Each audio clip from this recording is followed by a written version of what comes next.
अब पढ़ाई नहीं रुकेगी कि हमारे ऑनलाइन लर्निंग प्लेटफॉर्म पर आज हम हौसला है बुलंद नामक एक बहुत ही प्रेरक धारावाहिक का दूसरा भाग लेकर उपस्थित है। वैश्विक महामारी की परिस्थितियों में पढ़ाई को बाधित होते देखकर शिक्षकों के जोश को जगाने का बीड़ा लेकर जिला शिक्षा एवं प्रशिक्षण संस्थान की वरिष्ठ व्याख्याता डॉक्टर उषा शुक्ला मैम द्वारा कहानी विधा में इस धारावाहिक को एक बहुत ही सुंदर रूप में प्रस्तुत किया गया है। शिक्षकों के माध्यम से बच्चों एवं समाज में जोश जगाने का संकल्प लिए ऐसी उषा शुक्ला मैम का मैं प्रमोद श्रीवास्तव अब पढ़ाई नहीं रुकेगी कि हमारे ऑनलाइन लर्निंग प्लेटफॉर्म पर भावभीना स्वागत करता हूँ तथा कार्यक्रम देख रहे आप सभी जिज्ञासु साथियों का भी मैं वंदन करता हूँ। अब पढ़ाई नहीं रुकेगी कि अपने स्लोगन के साथ आइए सुनते हैं कांता सम्मित उपदेश की मधुर शैली में आज एक नई कहानी और इसके लिए बहुत ही आदर व सम्मान के साथ आमंत्रित है डॉक्टर उषा शुक्ला में। एक बार पुनः नमस्कार साथियों। इस विचार मंच पर आप सभी कर्तव्यनिष्ठ शिक्षकों का हार्दिक अभिवादन। साझे संवादों से, आपसी फरियादों से चलो राहें संवार लें अनाहत विश्वासों से। साझे संवादों से, आपसी फरियादों से चलो राहें संवार लें अनाहत विश्वासों से। चलो समय के शीर्ष पर, चलो समय के शीर्ष पर फेंकते हैं कमंद। चलो समय के शीर्ष पर फेंकते हैं कमंद, क्योंकि वक्त डाले बेड़ियां, क्योंकि वक्त डाले बेड़ियां, लेकिन हौसला है बुलंद, हौसला है बुलंद, हौसला है बुलंद। एक बार इस विचार मंच पर हमारे शिक्षक साथियों का, शिक्षा से जुड़े हुए कर्तव्यनिष्ठ लोगों का पुनः हार्दिक अभिवादन। नई शिक्षा नीति एक पहल, एक विश्वास, एक नई उमंग की भोर का जो बड़ी मुश्किल से आई है। लगभग 10-12 महीने की आपदा में तड़फड़ाती जिंदगी को नए पंख लगाने के पहले हमें अब सब लोगों को अपनी कमर तो कसना ही होगी। कल का आने वाला सूरज भारत के भविष्य को नई रोशनी दे सके, तन मन को आलोकित कर सके और सबसे बढ़कर शिक्षा का उजियारा फैला सके। ये हमारा, तुम्हारा, सभी का साझा सपना है। इस सपने को पूरा करने के लिए जो कोई भी जो कुछ कर सकता है, जी जान से, प्राण प्रण से करने की कोशिश तो कर ही रहा है। इसी कोशिश के साझे प्रयासों की एक अभियान का नाम है अब पढ़ाई नहीं रुकेगी। प्रशासन से लेकर एक छोटे कर्मचारी तक,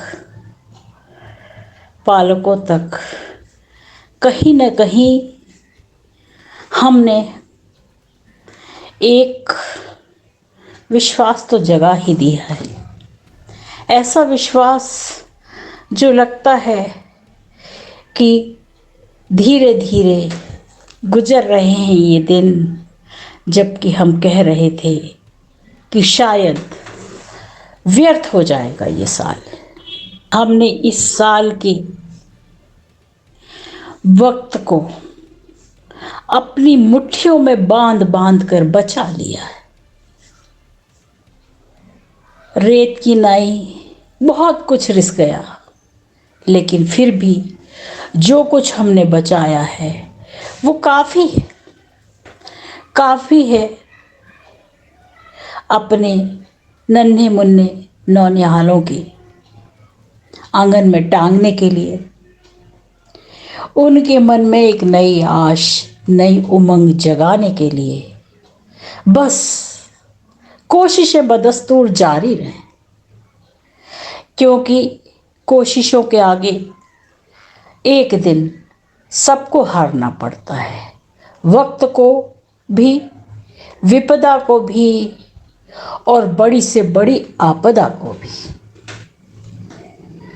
तो जब जीतने का हौसला है बुलंद, तो जीत तो जाएंगे ही। धीरे धीरे धीरे धीरे धीरे धीरे हमारे प्रयास छोटे छोटे, गिरते पड़ते, हमें अपने लक्ष्य की ओर बढ़ना ही है। और ये प्रयास अंततः रंग लाएंगे। हम काल की आंखों में आंखें डालकर कल कहने का साहस कर सकेंगे, अब पढ़ाई नहीं रुकेगी। और पढ़ाई तो कभी नहीं रुकेगी। पिछले हमारे और आपके आपसी संवाद में हम लोगों ने 3 कहानियां कही सुनी। एक अनबूझे अनकहे विश्वास की कहानी,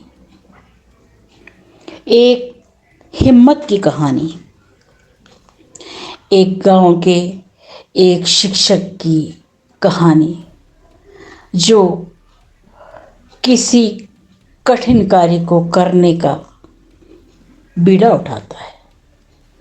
उस कहानी के सूत्रधार के साथ लिपटी हुई एक महिला शिक्षिका की कहानी, जो अपने जीवन के सारे दर्दों के परे जाकर देश के नौनिहालों में एक नया जज्बा पैदा करने के लिए आखिरकार तैयारी शुरू ही कर देती है। एक छोटे से गांव से ये कहानी शुरू होती है, जिस गांव में अधिकांश वर्ग निर्धन है, जिस गांव में अभी शिक्षा का उजियारा नहीं आया है, लोग विपन्न हैं, छोटे मोटे काम धंधे करते हैं। उस गांव में कैसे अलख जगाई जाए, कैसे सीखना सिखाना बदस्तूर जारी रखा जाए, यही पहल एक कहानी को जन्म देती है। और उस कहानी के माध्यम से हम सब साझा करते हैं कि समस्त परिस्थितियां यदि विपरीत भी हों, तो उन विपरीतताओं से लोहा कैसे लिया जा सकता है। ये कहानियां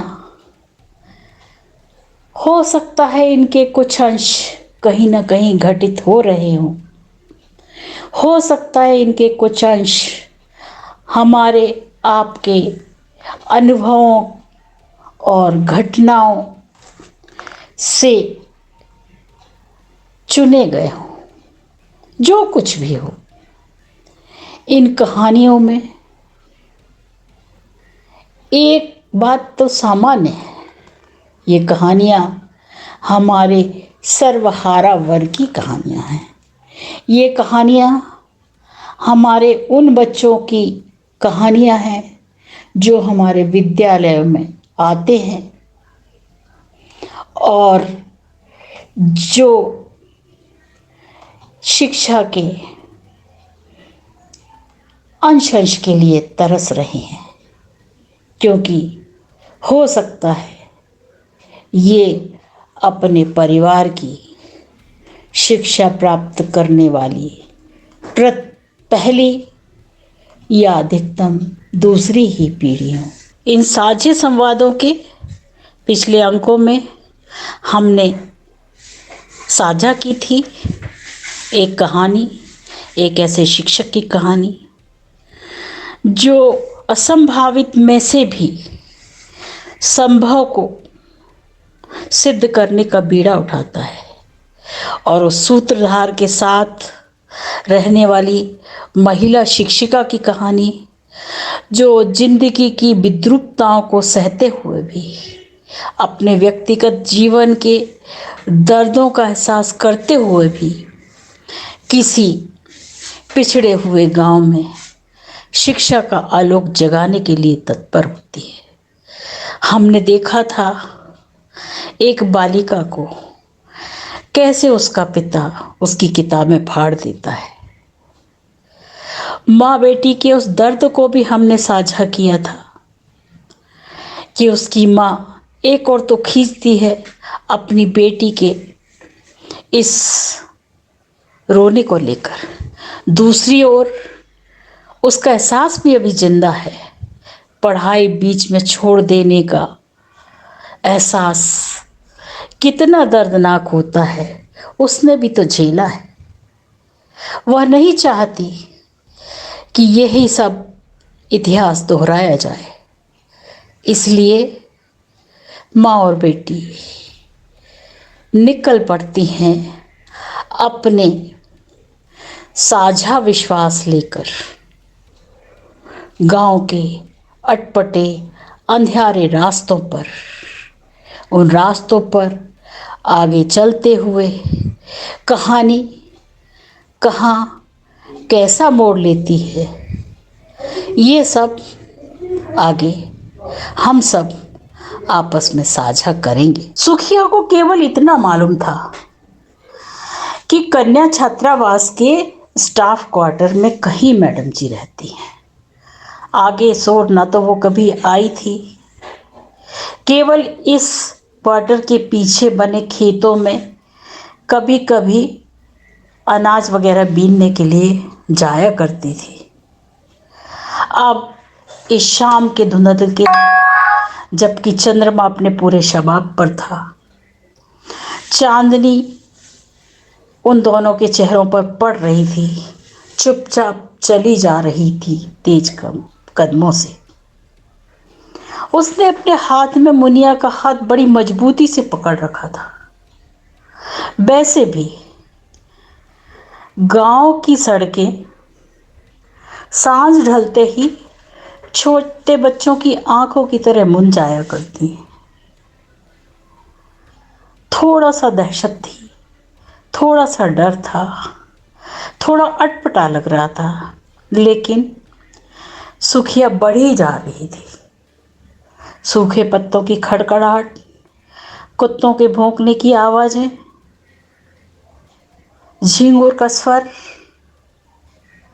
अजीब सा दृश्य पैदा कर रहे थे। मन भयभीत था, कुछ अजीब सा लग रहा था। कैसे जाएगी, कैसे बात करेगी, क्या होगा? इतने बड़े लोगों से तो कभी मिली ही नहीं है, क्या करेगी? बहुत सारे प्रश्न थे।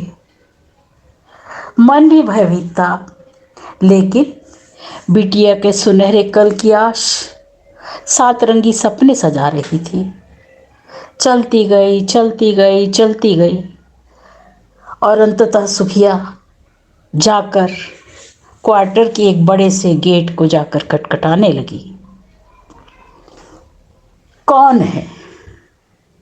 जोर से एक आवाज आई, और इस सुकून के बाद जब मैडम ने अंदर बुलाया तो धीरे धीरे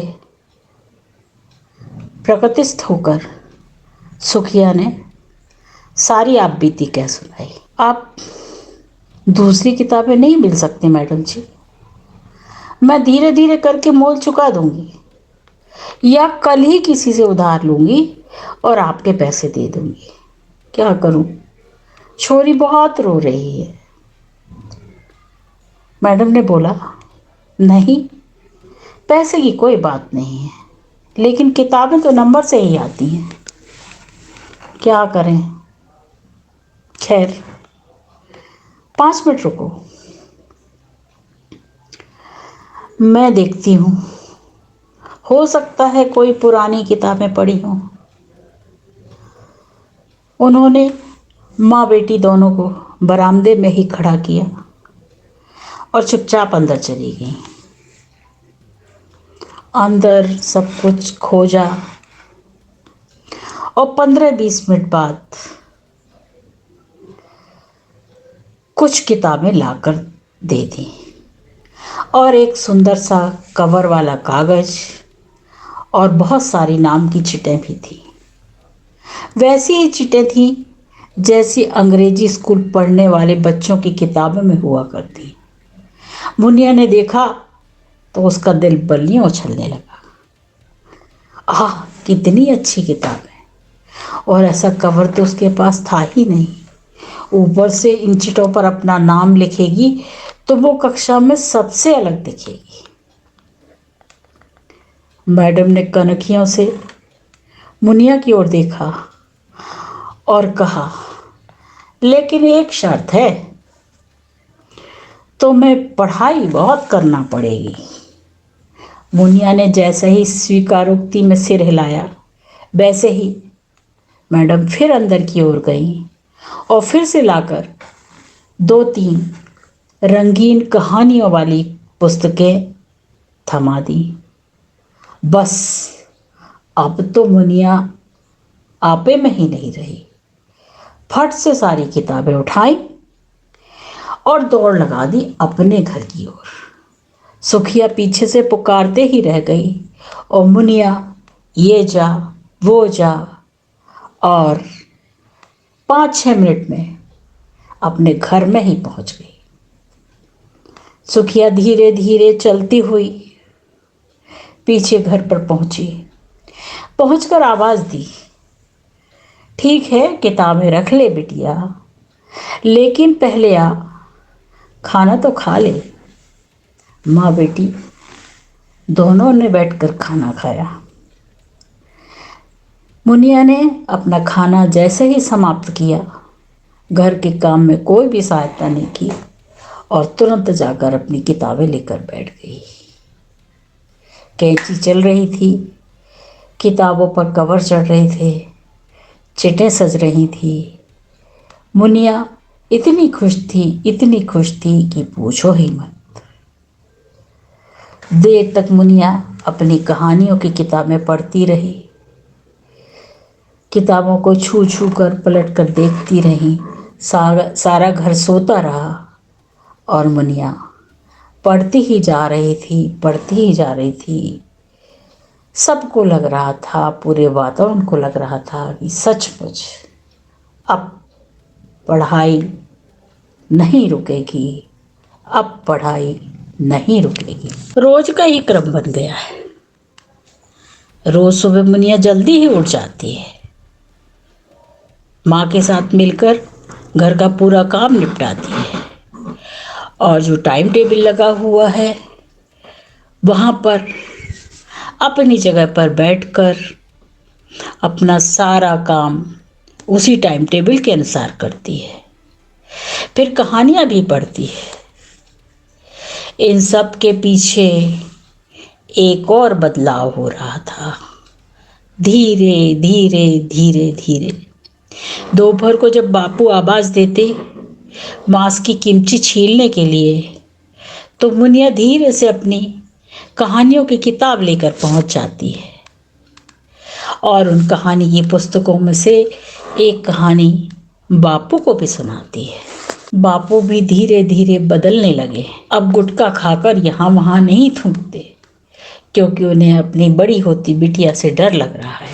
बच्चे देर तक पास बैठते हैं तो कोई उनका मित्र आसपास भी नहीं भटकता।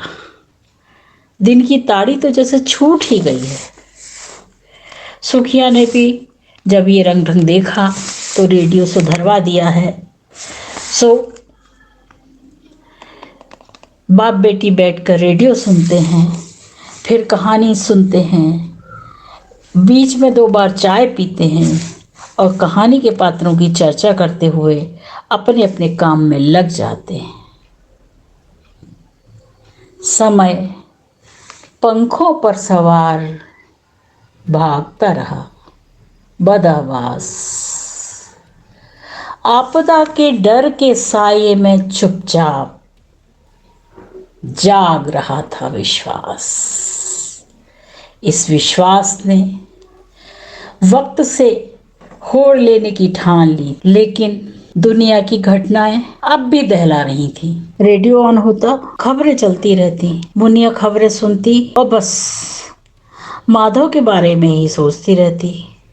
एक ही तो भाई है, कितना भी लड़े, लेकिन मुनिया तो बड़ी है, चिंता तो उसे ही करना है। उसका क्या, वो तो मुआ रोज बच्चों के साथ कंचे खेलने निकल जाता है। मुनिया सुन रही थी, आसपास देख भी रही थी कि गांव के सारे मजदूर जो बंबई और सूरत में बसे हुए थे घर लौटकर आने लगे थे। रोज जांचें होती, 2-3 मजदूरों को अस्पताल में ठहरा लिया गया था, बाकी एक स्कूल में रुके हुए थे। समय पर उनको खाना दे दिया जाता और सारे गांव से अलग रहने को कहा गया था। हे भगवान, जब 2 गज की दूरी इतनी जरूरी है तो ये लड़का दोस्तों के साथ सारे गांव की खाक छानता फिरता है, कंचे कंचे और कंचे। अब यदि वो बात करती भी है तो वो तो कान पर से ढाल देगा। क्या करे क्या न करे, कुछ समझ नहीं आ रहा था। आज तो उसका मन बहुत ही बेचैन। रेडियो पर खबरें आ रही थी, चिंता खाए जा रही थी, लेकिन सांझ हो गई थी और माँ भी मजदूरी से लौट आई थी। लेकिन माधव अभी तक नदारद है। अब तो उसकी खैर नहीं, मुनिया ने सोचा। माँ बेटी सोचती नहीं। शाम का धुंधलका बढ़ रहा था, दोनों रुआसी हो रही थी। दोनों को बेचैन देखकर बापू भी निकल गए, ढूंढने गए और थोड़ी देर बाद वापस भी आ गए। आखिरकार बहुत देर के बाद दूर से ऐसा लगा कंपाउंडर चाचा माधव को अपनी साइकिल पर बिठा कर लेकर आ रहे हैं। अरे क्या हुआ, कैसे, अरे ये क्या हो गया? बाहर जाकर दोनों ने देखा तो दोस्तों के साथ छीना झपटी में माधव ने अपना पैर चोटिल कर लिया था। सुखिया ने कंपाउंडर को धन्यवाद दिया और हल्दी वाला दूध लाकर पीने को दे दिया। पहले तो माधव सकपकाया हुआ था, कुछ बोला नहीं, लेकिन अब जैसे ही कंपाउंडर उसे छोड़कर गया, बस धाड़े मारकर रोने लगा। मुनिया को बहुत गुस्सा आई। एक तो उठपटांग करता है और अब भुगत अपनी सजा, अब क्यों रो रहा है?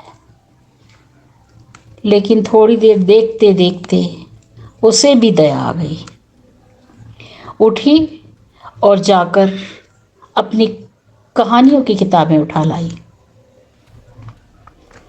पहले तो माधव ने सुना नहीं, लेकिन उसने अपनी कहानी जारी रखी। अब धीरे धीरे सुनते सुनते माधव का मन लगने लगा था। माधव कहानी से के संबंध में प्रश्न भी कर रहा था। माँ बेटी दोनों ने मिलकर हिदायत दी कि कल से बाहर निकलना बंद। अब या तो घर में रहकर पढ़ाई लिखाई करना है, या फिर कुछ ना बने तो बापू के काम धंधे में हाथ बटाने की कोशिश करना है। दोस्तों को छोड़कर अब घर में ही रहना है बस। अगली सुबह रेखा मैडम इन बच्चों की जानकारी लेने के लिए आई। तब भी उनके हाथ में 2-3 अच्छी चित्र वाली किताबें थी, जिन्हें देखकर मुनिया तो खिल उठी, वो तो ठीक है, लेकिन माधव बहुत ज़्यादा खुश हुआ। उसने हंसकर मैडम का अभिवादन किया और एक किताब आगे बढ़कर अपने लिए भी ले ली। अब बच्चे वो किताबें लेकर बैठ गए। किताबों के चित्रों को देखकर मुनिया तो पढ़ने में डूब गई थी, लेकिन माधव की कल्पना रंग लाने लगी थी। एकदम से बोला, मुनिया जी देखो तो कितनी सुंदर कुर्सी है, और ये हिंडोला तो देखो, क्या हम इनके जैसा नहीं बना सकते? उन किताबों में बेत के फर्नीचर के चित्र थे। उन्हें देखकर माधव की कल्पना अंगड़ाई लेने लगी थी। उसकी बातें सुनकर ही पहले मुनिया को बड़ी ठंडक सी महसूस हुई। ओह, सचमुच कितने दिनों बाद माधव ने उसे इतने प्यार से जीजी कहकर पुकारा है।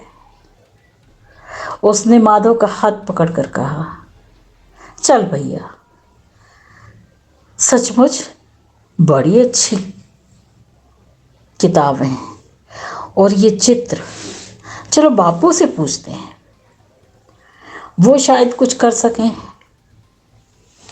अब दोनों की पढ़ाई का रुख धरातल की सच्चाई की ओर बढ़ रहा था, और पढ़ाई सच्चाई में एकाकार होकर और भी नए रूप गढ़ना चाह रही थी। बच्चे भागकर अपने पिता के पास पहुंचे। ढेर सारी बातें हुई और बच्चों की कल्पना पिता के अनुभवों के साथ मन भावन रूपाकार गढ़ने लगी। बांस के हिंडोले, बांस का फर्नीचर, छोटे छोटे खिलौने, घर गृहस्थी का सामान। बच्चे आनंदित होकर काम में लीन थे, और उनके साथ उनका पिता भी। बांस कम पड़ गए थे, लेकिन कल्पना अभी भी रंग ला रही थी। बहुत सारी चीजें बन गई थी। नई शिक्षा नीति की संकल्पना यहाँ जैसे साकार हो उठी। नई शिक्षा नीति जो हमारे देश के विपन्न नागरिकों के बच्चों के लिए आशा की किरण लेकर आ सकती है। इस कहानी में साझे अनुभव समा सकते हैं गांधी जी की कार्य शिक्षा के और वर्तमान समय की व्यवसायोन्मुख शिक्षा के। इस शिक्षा नीति को आने वाले वर्षों में हमें सच्चाई के धरातल पर लाकर इकट्ठा करना है, लेकिन इस कहानी में बच्चे विद्यालय में तो नहीं, अपने घर में अवस्थित मेरा घर मेरा विद्यालय की संकल्पना के अंतर्गत नए नए रूपाकार गढ़ रहे थे। औपचारिक कक्षाओं में न सही, घर के विद्यालय में व्यवसाय की रंगत जुड़ गई तो पढ़ाई और रोचक हो गई थी और आनंददायी हो गई थी।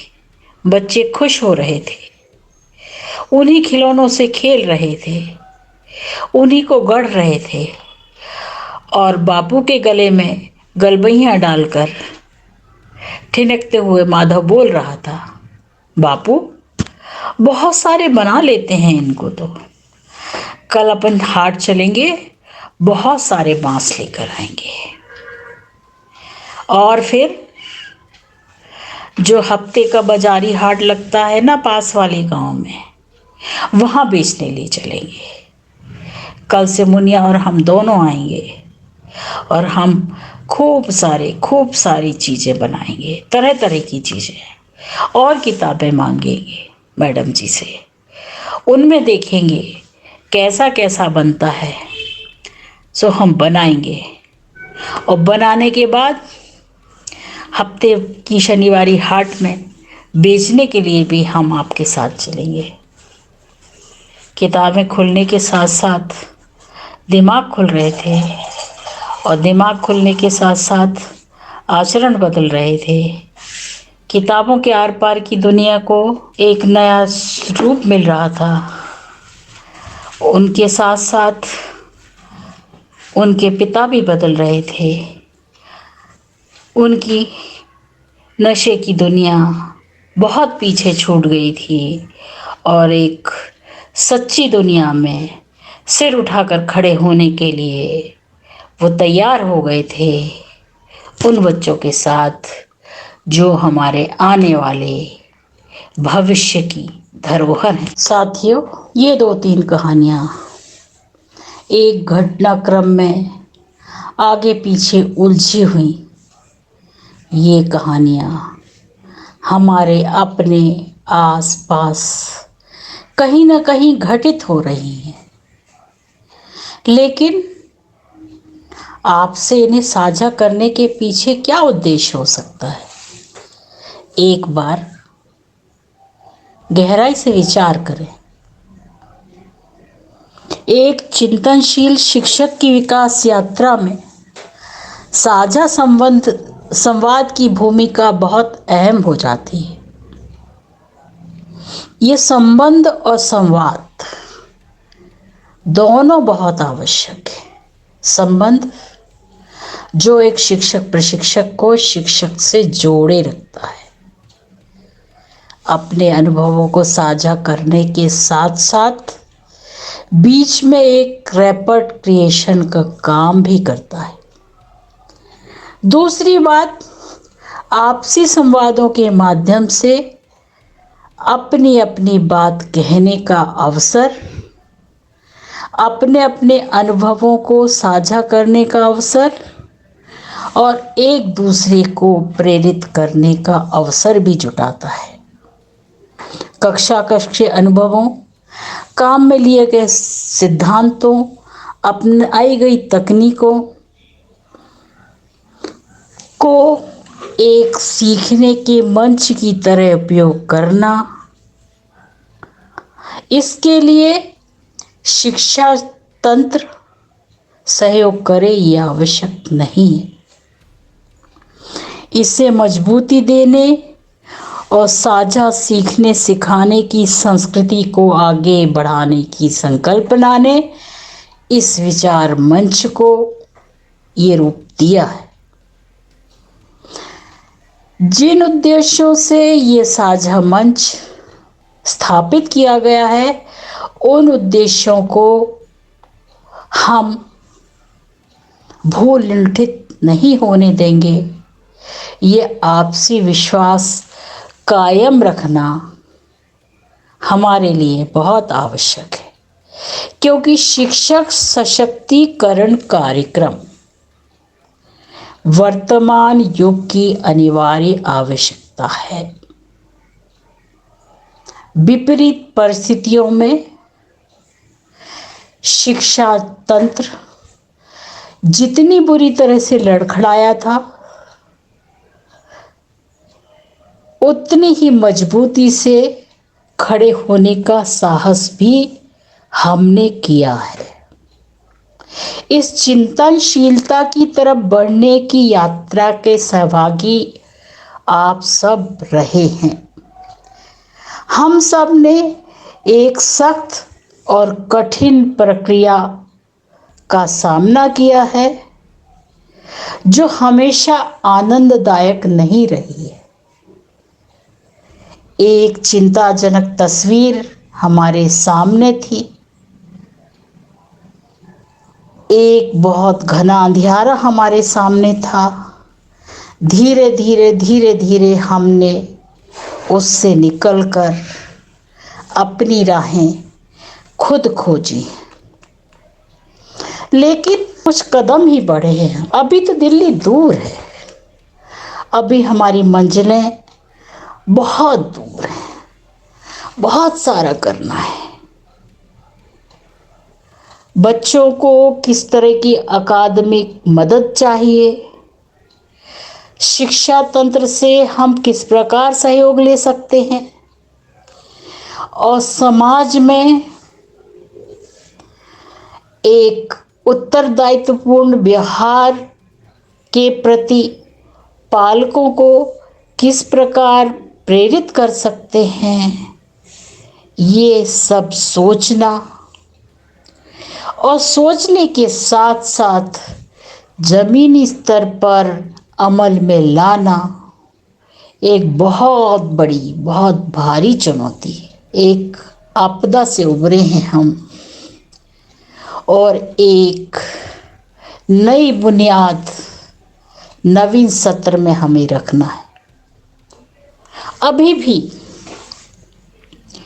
हमारी मोहल्ला कक्षाओं में, अभी भी घरों में उपस्थिति का प्रतिशत 30 से 40 ही है। आकलन भली भांति नहीं हो पा रहा है, लेकिन फिर भी हमें इतना आत्मविश्वास है कि हो सकता है स्कूली पाठ्यक्रम का कुछ हिस्सा छूट गया हो, लेकिन जीवन संबंधी शिक्षा हम देने में समर्थ हुए हैं अपनी भावी पीढ़ी को। ये विश्वास अखंडित रहे, ये विश्वास चिरजीवी हो और ये विश्वास एक सुंदर और आशाजनक तस्वीर बनकर उभरे। ये हमारा, आपका और शिक्षा तंत्र से जुड़े हुए प्रत्येक व्यक्ति का स्वप्न है। ये कहानियाँ केवल काल्पनिक नहीं है, हमारे आसपास घट रही घटनावलियों का एक लेखा जोखा है।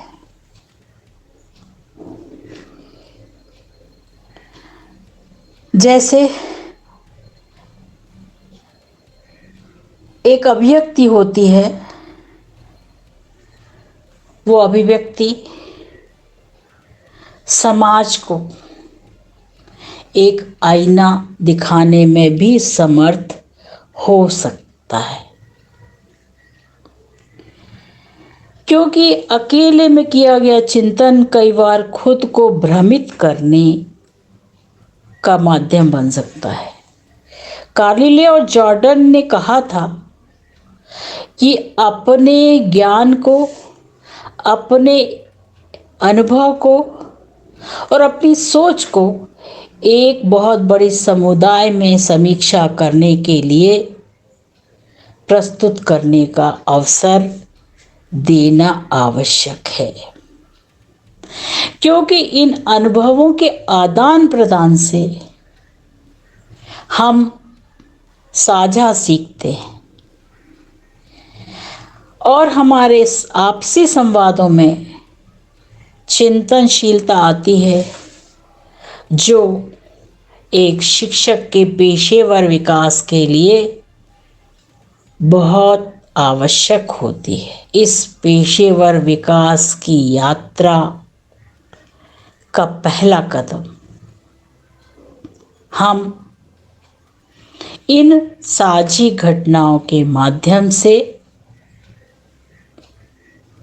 रखने की कोशिश करेंगे, क्योंकि शिक्षण प्रक्रिया के समन्वित विकास के लिए ये आवश्यक है कि शिक्षक अपने आसपास घट रही घटनावलियों को बहुत दिल की गहराई से अनुभव करें और अपने शाला के, अपने कक्षा के बच्चों के साथ आपसी संवाद कायम करें। क्योंकि हमारे शासकीय विद्यालयों की परिस्थिति को यदि आंका जाए